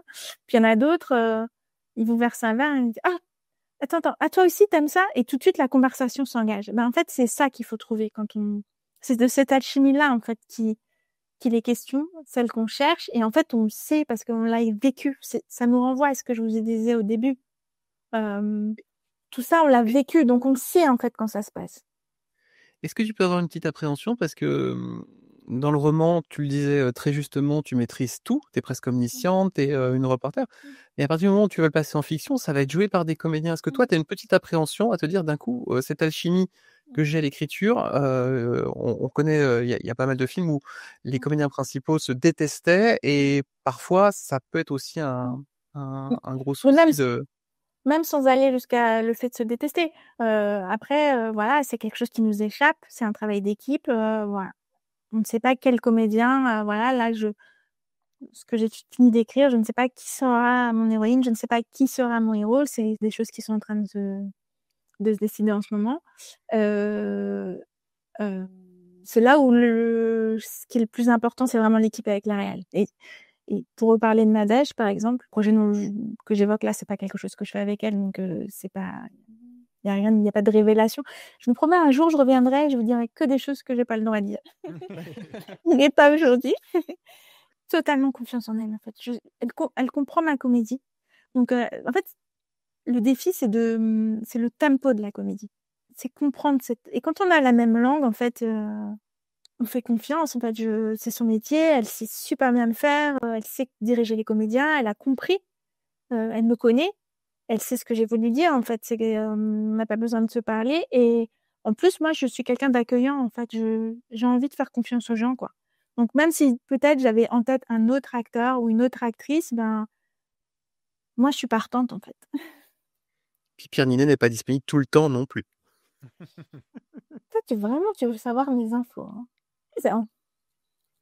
Je sais pas, dans le dernier épisode, j'ai posé que des questions qui ont coincé mon invité bien malencontreusement. Et là, j'ai l'impression d'être un journaliste people. C'est pour ça que je vais laisser la partie la plus intelligente du duo poser la prochaine question. Ah, vous êtes les deux pareils, ex aequo. Hein. Désolée. Je me posais la question parce que tu nous as dit que certains de tes romans parfois étaient optionnés pour en faire des films. Quand c'est le cas, est-ce que c'est avec l'option de t'avoir en tant que scénariste ou alors? Alors, c'est pas du tout une option, c'est 100% le cas, quoi. D'accord, super. Non, j'ai écrit l'adaptation d'un roman. Ouais. Ouais. Du coup, tu ne supporterais pas, t'aurais plus de mal à l'idée de passer la main à quelqu'un d'autre pour écrire la version scénario? Bah, c'est pas une question de mal, c'est que c'est quelque chose qui me percute même pas, en fait. Oui. En plus, j'ai l'impression que j'ai une richesse quand je passe de ma casquette de romancière à celle de scénariste, c'est que j'ai déjà un feedback sur mes romans. Vous voyez, La Malédiction, quand je vous parle de ce personnage horrible, je sais ce que les lectrices en ont pensé. Et j'ai absolument aucun problème à modifier mon travail. D'accord. Enfin, je n'ai pas d'adoration pour ce qui a été publié, en fait. Ce qui m'intéresse, c'est de faire autre chose, de créer quelque chose de nouveau. Et du coup, je sais par quoi je suis passée pour écrire le roman. Je sais comment il a été reçu. Je sais ce qui a touché les gens. Je sais sur quel bouton je peux appuyer. J'ai pas appuyé sur ces boutons-là. Alors, quand je dis appuyer sur les boutons, je vais être vraiment, enfin, c'est très clairement pas du cynisme. Hein. Moi, je déteste le cynisme dans l'écriture. C'est juste que je peux m'amuser, en fait. Parce que c'est le retour des lectrices, parce que souvent c'est des lectrices, c'est une information qui est utile, mais dans un sens créatif du terme. La parole se libère enfin, même dans notre secteur avec le mouvement MeToo. À quel point tu trouves que ça impacte la rom-com? Moi, je l'ai un peu constaté. Je le vois des fois sur des séries comme les films After ou ce genre de choses. J'ai l'impression de voir un truc qui a des années 90 Hollywood Night et qui est pas du tout, moi je trouve, dans le tempo actuel. Toi, tu penses que ça va influencer comment la rom-com? Je pense que ça influence tous les genres, pas spécifiquement la rom-com. On en prend conscience tous les jours. En fait, les affaires MeToo, elles concernent tous les genres cinématographiques et d'ailleurs même au-delà du cinéma, en fait. Donc, je pense que ça a que c'est pas du tout quelque chose qui est spécifique au genre. Je veux dire par là, peut-être, est-ce qu'on voit l'émergence de nouveaux de personnages féminins peut-être plus forts que les comédies peut-être des années 90, je sais pas. Mais en fait, les personnages féminins, et ça, c'est aussi mon cheval de bataille. Dès l'origine, ils ont été très forts. Dans les comédies romantiques des années 30, en fait, quand ça a fondé le genre aux États-Unis, les héroïnes, elles étaient toutes fortes. Elles étaient même souvent, je suis désolée, hein, beaucoup plus intelligentes que les personnages masculins. C'est elles étaient ambitieuses, c'est vraiment une idée que vous n'avez pas, parce que vous n'êtes pas du tout comme ça, vous êtes très informés, mais il y a souvent cette idée reçue que les personnages féminins de comédie romantique sont mièvres, mais il y a plein d'exemples. En tout cas, dès que ça fait cinéma, donc dès que c'est pas un produit commercial bas de gamme, genre film Hallmark et tout ça, il y a beaucoup d'héroïnes fortes dans les comédies romantiques. Tu n'as pas le droit d'attaquer Jennifer Love Hewitt et Lacey Chabert. Il y a un film pour moi qui illustre ça, par exemple, de manière assez forte. C'est le film de Spike Lee, Nola Darling n'en fait qu'à sa tête. Ça nous raconte quand même l'histoire d'une fille qui a besoin de 3 mecs pour en constituer un à sa hauteur. Donc voilà, tout est dit. Donc je pense que c'est vraiment une idée reçue sur la comédie romantique. Et d'ailleurs, cette idée reçue, on peut l'appliquer au polar. Je veux dire, il y a des tas de polars où les personnages féminins n'ont aucune épaisseur. Enfin, moi, je pense que c'est un préjugé qui est encore trop répandu sur les comédies romantiques. Mais je pense que c'est d'ailleurs une forme de misogynie.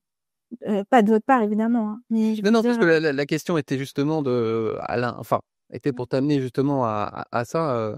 Tu vois, j'y pensais parce que un de mes films de chevet reste le jour de la marmotte en français, Un jour sans fin.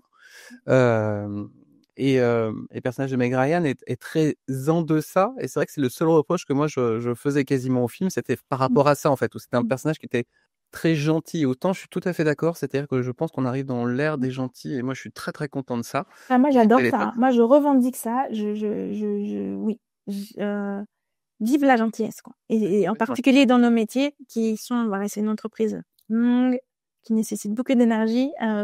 Moi, je fais partie de la team gentille. Je travaille avec des gens gentils. J'aime ça. Je ne crois pas que la gentillesse soit de la bêtise. Et après, sur ce que tu dis spécifiquement, en fait, tu prends l'exemple où le personnage principal, c'est un homme. Un autre film que j'adore, un vieux film de Nancy Meyers que j'adore, Baby Boom. Je sais pas si vous vous souvenez, avec Diane Keaton, qui est le prototype d'une successwoman à Wall Street et tout ça. Et puis, elle hérite d'un bébé dont elle ne voulait absolument pas. Évidemment, ça maudit. Elle va être virée parce que voilà, il y a personne derrière, tout ça. Elle va se déménager dans le Vermont et elle va avoir une idylle avec un vétérinaire. En l'occurrence, dans le film, c'est vraiment lui qui pourrait être ton Andy McDowell.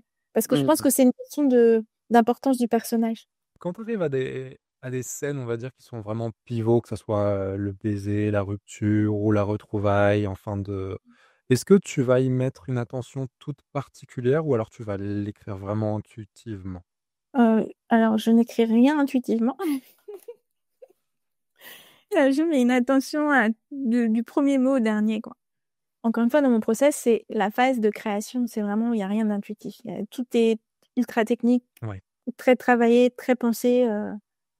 L'intuition, c'est dans la phase peut-être de pré-technique, pré-création, où tout d'un coup, on commence à être habité par un sujet. On se dit, tiens, ça, ce serait une histoire bien. Ah, ce personnage, il pourrait être sympa. C'est ces fameux cahiers qu'on remplit avec des idées, des trucs comme ça.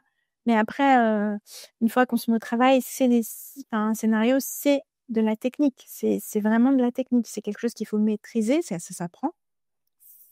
C'est comme si tu montes une maison à l'envers. En fait, ta maison, elle se casse la gueule. Ou tu sais pas assembler une voiture. Tu mets pas le volant avant d'avoir, je ne sais pas. Je ne suis pas mécanicienne. Donc je veux dire une bêtise, mais voilà. Quand on rentre dans le processus vraiment de construction, tout est technique. Est-ce que tu crois que la rom-com permet la transgression? Je crois que la rom-com ne permet que la transgression quand elle fait cinéma.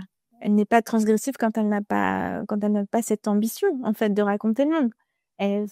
Dans mon livre, j'ai retenu 100 films. C'est 100 films d'une manière ou d'une autre, sauf un que j'ai mis pour une raison particulière, parce que j'ai estimé que la rom-com dans ce film durait 1 minute. Le film dure peut-être 2 heures et quelques. Ou bien sûr que ça fait transgression, puisque c'est le point de vue d'un auteur sur le monde dans lequel il vit. Donc, on n'écrit pas pour valider, en fait. On écrit pour réfléchir, on écrit pour faire bouger les lignes, on écrit... En tout cas, moi, c'est pour ça que j'y vais, quoi. Est-ce que la vie, c'est pas une boîte de chocolat? Ouais. Là, je sais pas d'où tu as été sortir ça, mais je suis très... C'est quelque chose que j'utilise beaucoup, ouais. J'utilise beaucoup. C'est aussi une matière première que j'utilise beaucoup pour écrire. Dans la mesure où le cinéma, c'est la vie, vivre, ça peut pas être reproduit, en fait.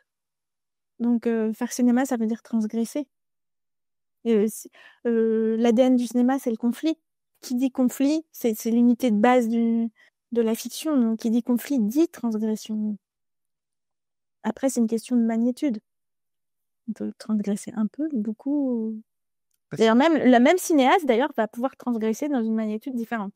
Si vous me prenez Nancy Meyers, dont j'adore le cinéma, qui est souvent qualifiée de très bourgeois, et pourtant elle a été très transgressive. Un de ses premiers scénarios, Ce que veulent les femmes, je ne sais pas si vous vous souvenez de ce film avec Mel Gibson. Avec Gibson, oui. Ouais. Il va très très très très loin dans la transgression, et pourtant c'est un film qui est, j'ai plus la date en tête, mais vous pouvez me le dire d'ailleurs. Ouais, même peut-être avant, même, j'ai l'impression. Ouais, 99, quelque chose comme ça. Ouais. Ouais, carrément, ouais. Alors que, par exemple, ses derniers films, ils ont été beaucoup plus sages, en fait. Mais il y avait quand même ce sujet qu'elle abordait d'une manière plus ou moins intense. Elle a toujours travaillé la question du plafond de verre, elle a toujours travaillé la question du rôle de la femme dans son milieu professionnel et dans son couple. J'ai beaucoup aimé les films qu'elle a fait avec Meryl Streep autour de la figure de la femme de 50 ans, que j'ai trouvé vraiment très, très, très drôle. Et elle a fait une comédie de remariage à l'envers avec Alec Baldwin, pas si simple, qui est marié, qui l'a quitté pour une nana de 30 ans. Et en fait, il retombe amoureux de son ex, qui est donc Meryl Streep, qui a bien 60 ans dans le film, d'ailleurs, je pense. Et finalement, là aussi, on peut dire aux gens que s'ils n'ont pas vu le film, il ne faut pas écouter ce que je vais dire. Mais c'est drôle parce que finalement, elle en veut pas de son ex, quoi. Donc, c'est vraiment une comédie de remariage à l'envers, quoi. On va arriver tout doucement à la fin du podcast, donc on va se laisser une dernière question chacun notre tour. Maxence, je te laisse commencer ou comme tu veux. Ouais, non. Mais j'ai pas du tout envie je suis comme dans une bonne comédie romantique, là. Bah, moi, je suis bien. Je pense qu'on est très bien aussi. Hein. C'est vrai que. Ben voilà, pour ça, pour nos auditeurs et nos auditrices, donnez sur Tipeee, comme ça on fera des épisodes de 4 heures. Voilà. Non, la question que je me pose, c'est que en tant que critique, comment tu as accueilli quand il y a eu des critiquements de tes œuvres? Très bien, parce que je pense et j'ai la conviction et que, en fait, cliver, c'est vivre. On a créé quelque chose qui est vivant. Et d'ailleurs, souvent, c'est le cas pour mes romans parce que je peux le mesurer vraiment de manière de le lire, parce que c'est pas une œuvre collective, donc c'est vraiment moi qui suis l'objet des critiques. C'est souvent très clivé. Soit les gens adorent ce que j'écris, soit les gens n'aiment pas du tout ce que j'écris. Et c'est pas du tout de la coquetterie de ma part, hein. C'est vraiment très sincère. Et je suis contente parce que je me dis, ça veut dire que j'ai touché les gens. Alors, évidemment, je préfère les toucher d'une manière positive et quand il y a des lectrices qui me disent, ah là là, mais j'aimerais tellement avoir des amis comme elle en parlant de mes personnages, ça me fait ultra plaisir parce que je me dis, voilà, j'ai fait mon job. Ou des fois, quand quelqu'un me dit, où il y a des filles, elles me le disent pas en général. Elles l'écrivent, mais elles le disent pas parce que c'est vraiment très rare que quelqu'un vienne vous dire vraiment de la merde, en fait, dans un sommet du livre. Mais qui écrivent, ah là, je comprends rien ce qu'elle raconte. C'est quoi le but de cette histoire? Je me dis que je suis allée au bout de ce que je voulais dire, en fait. Je voulais pas reprendre le titre d'une émission connue de Flux, mais en fait, je pense qu'exister comme auteur, c'est prendre le risque de déplaire aussi, quoi. C'est la vie, en fait. Et je pense que peut-être aussi parce que mon métier initial, c'est la critique, je suis très au cœur avec ça. Et si je voulais pas qu'on me critique, j'écrirais un journal intime. Personne m'oblige à écrire des films et personne m'oblige à écrire des romans. J'ai la chance de le faire. Donc, j'accepte, j'accueille et je me dis que ça me construit aussi comme autrice. Ça veut dire que ça affirme mon identité. Et puis le rire, c'est quelque chose d'extrêmement clivant, comme je vous l'ai dit plus tôt. Donc, ça fait partie du package, quoi. J'ai une question sérieuse et une pas sérieuse. Je commence par la pas sérieuse, hein, parce que j'en ai deux. Hein, c'est mon. Ok, mais L'humour, fais c'est mon truc. attention. Ouais, fais attention parce que je suis très réceptive. On est reparti pour 1h30 ensemble. Ouais. Est-ce que la personne qui partage ta vie se sent obligée de t'inviter à manger à Manhattan un soir avec des belles guirlandes derrière? Est-ce que les promenades au bord de l'eau se font forcément entre chiens et loups? Raconte-moi la pression que Il me reste tellement de réponses à faire, mais alors j'ai une règle, c'est que je parle jamais de ma vie privée. Mais c'est dommage parce que ça aurait été passionnant. Cette personne est donc inventive. Mais plus sérieusement, quels sont les conseils que tu donnerais parce que parmi notre auditoire, on a beaucoup de professionnels, des gens de ce métier-là, puis on a des débutants et des débutantes. Quels sont les conseils que tu donnerais à un ou une jeune scénariste? Un peu ceux que j'ai reçus. Enfin, je pense qu'il faut apprendre. Je pense que le scénario, c'est une technique. Voilà. C'est une compétence qu'il faut acquérir. Après, je pense qu'il faut travailler beaucoup. Je pense qu'il faut ne pas renoncer. Les athlètes de haut niveau, ça, j'ai gardé ça d'eux. Et disent souvent que celui qui gagne, c'est celui qui se relève une fois de plus que l'autre. Il faut se relever. Et il faut continuer. Et il y a des tas de gens qui vont vous dire que c'est compliqué, que c'est difficile, que c'est pas possible. Il faut pas écouter ces gens. En fait, faut le faire parce qu'on a envie de le faire, parce qu'on est habité par l'écriture. Donc il faut être certain qu'on est habité par ça. Et puis je pense qu'il faut avoir la capacité à travailler en équipe. C'est très important dans ce métier. Par extension, faut savoir constituer sa famille. Je pense qu'il faut trouver sa famille artistique et puis il faut y rester fidèle. Et puis, oui, pratiquer ce triptyque-là que quelqu'un m'a confié et qui m'a beaucoup appris, c'est-à-dire savoir recevoir, savoir offrir et savoir remercier. C'est très important. Ça a l'air naïf, mais enfin, je veux dire, c'est pas si facile que ça de recevoir. C'est pas si facile que ça d'offrir. Et c'est pas si facile de remercier d'une bonne manière, en fait. C'est très joli mot Voilà. pour arriver sur la fin. On a un petit rituel à la fin. Je laisse Maxence prendre tout ça. C'est ça. Donc j'ai pour l'habitude de poser 3 petites questions qui sont, des questions rapides, un petit peu tac au tac, mais on se doute que souvent c'est pas forcément le cas parce qu'il faut réunir ses pensées et faire un choix. La première question, ça va être quel est, ton film et ou ta série préférée? Très facile, mon film préféré, c'est pas du tout une comédie romantique. Oh la déception, on vient de se rendre compte de l'escroquerie du truc, tu sais. Ah non, mais il se trouve que c'est vrai, c'est pas une comédie romantique, c'est Il était une fois en Amérique. Pour des milliards de raisons, j'adore ce film. Et plus je le vois, et je l'ai vu à plein d'étapes de ma vie, et plus c'est un film qui est important pour moi. Je pense que c'est un film aussi qui est important parce qu'il parle d'une équipe qui est imparfaite. Pour ceux qui n'ont pas vu, voyez ce film, il est juste magnifique. Et puis il parle de ce qu'on fait de sa vie, donc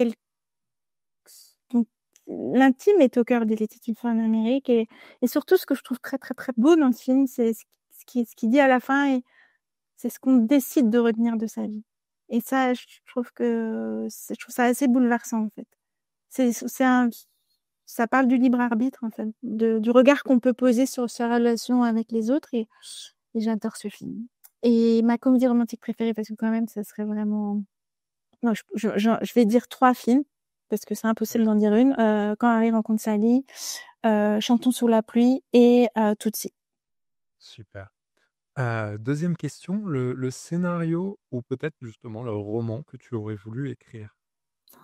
Je prends un classique, Orgueil et préjugés. Très bien. En plus, il marche pour les 2 pour le coup. Voilà. Et La version avec les zombies ou pas? ton dernier coup de cœur? J'ai vu un film que j'ai adoré qui n'était pas récent. Et du coup, je l'ai vu récemment. Enfin, il n'est pas non plus, c'est pas un très très très vieux film, mais j'ai trouvé ça absolument génial. C'est Adieu les cons. Et je l'ai vu bien enfin, je sais pas pourquoi, il était passé. Je devais être sur une autre planète parce que tout le monde m'a parlé de ce film, donc je devais être quelque part ailleurs dans un espace, dans une faille spatio-temporelle. Mais j'ai adoré ce film, je le trouve super. Ce qui m'a touchée, c'est à la fois le burlesque de ce film et à la fois, enfin, il montre combien le burlesque peut être poétique. Et puis il y a ce sens. J'ai adoré ce film. Marianne, merci beaucoup. Si on veut découvrir tes travaux, donc on a plusieurs romans. Oui. Il y a le livre sur les 100 rom-com. Oui, les comédies romantiques, ça s'appelle, tout Ça simplement. fait. Tu préfères qu'on les commande sur Amazon, à la Fnac ou chez son libraire dans Non, c'est bien d'aller dans les librairies. Les libraires, c'est très important dans la vie. Voilà, comme ça, vous saurez où aller les trouver. Présente sur Instagram aussi, Marianne. Oui. Du coup, on peut suivre aussi beaucoup de ce que tu partages professionnellement. Donc ça, c'est vraiment chouette. Et en projet à venir, qu'est-ce qu'on va avoir le plaisir de découvrir? Des comédies romantiques. Bah, c'est fou ça, c'est incroyable. Marianne, un grand merci d'avoir partagé cette heure et demie avec nous. Merci infiniment pour votre invitation. C'était vraiment un plaisir. J'aurais préféré. On aurait pu faire ça un week-end. On aurait pu faire, je sais pas, un marathon comédie romantique. Carrément. Et j'en profite, enfin, on en profite avec Maxence pour remercier Déborah Jet-Germont qui nous a vivement conseillé, après son passage, de s'intéresser à ton travail. C'est pour ça qu'on est hyper content de t'avoir reçu aussi. Donc je rends à Déborah ce qui appartient à Déborah. Et puis ouais, mais pourquoi pas. Cet épisode, il va falloir qu'on fasse des épisodes live en fait à Paris, tous Mais en oui, physique. ça serait super sympa. C'est une très bonne idée, ça. Ouais, il faut. On va attendre de voir, Maxence, nos séries actuelles qui sont en dev. Dès qu'il y en a une qui nous oblige à revenir à Paris tous les deux, on y va. Moi, j'aurais voulu vous donner une série aussi, mais je sais. Ah bah vas-y. Vas-y, il est pas encore trop tard. Oui, We Are Lady Parts. J'adore cette série. Faut voir cette série. Elle est vraiment très très. Je ne connais pas du tout. Très belle. C'est une créatrice britannique, Nida Manzour, qui est vraiment géniale.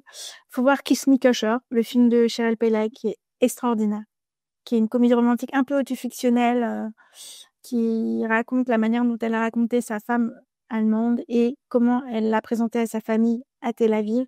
C'est surtout en ce moment, avec tout ce qui se passe dans le monde, c'est un film qui est vraiment délicieux, hyper drôle et très important dans ce que ça dit du monde dans lequel on vit.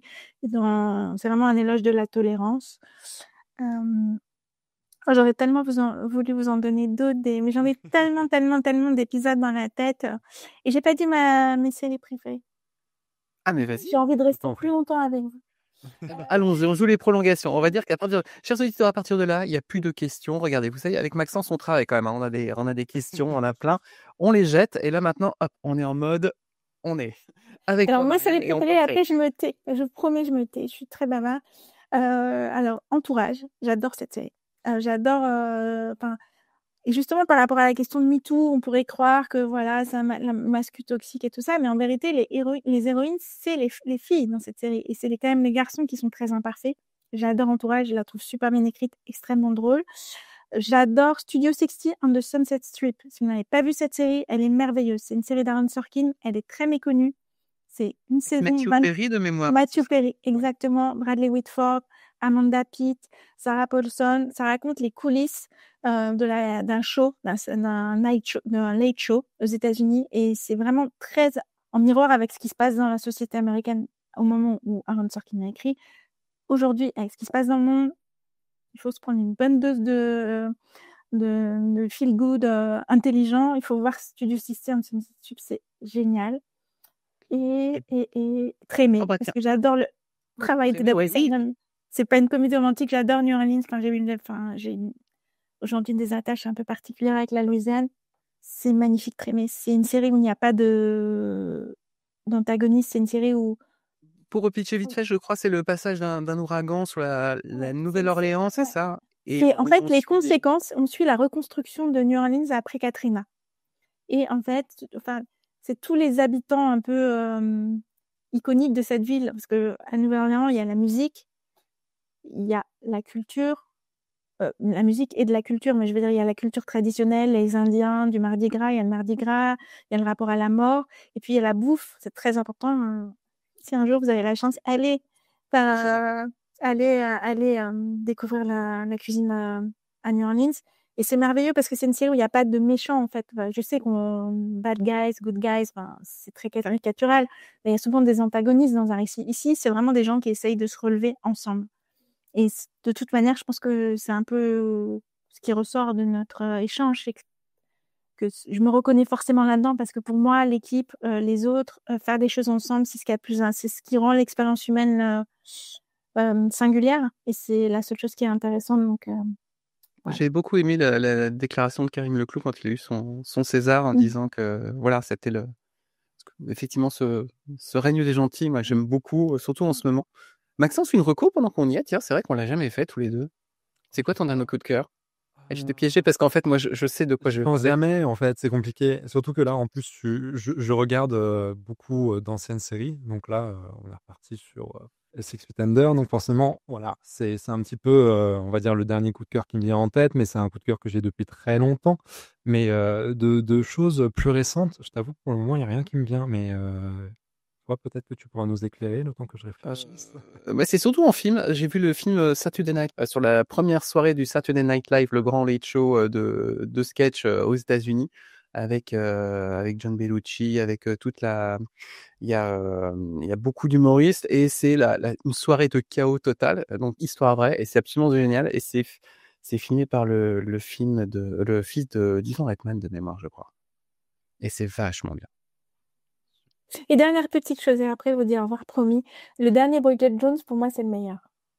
Ah, alors là, vas-y, raconte pourquoi, parce que j'ai des petits camarades qui sont des journalistes ciné qui m'ont dit l'inverse. Alors, dis-moi. Moi, je trouve que c'est le meilleur parce que c'est celui, finalement, qui... Alors, le premier était très drôle, c'est une capture, un moment de vie. Là, je pense qu'il s'empare d'un sujet et c'est vraiment un film sur l'agisme.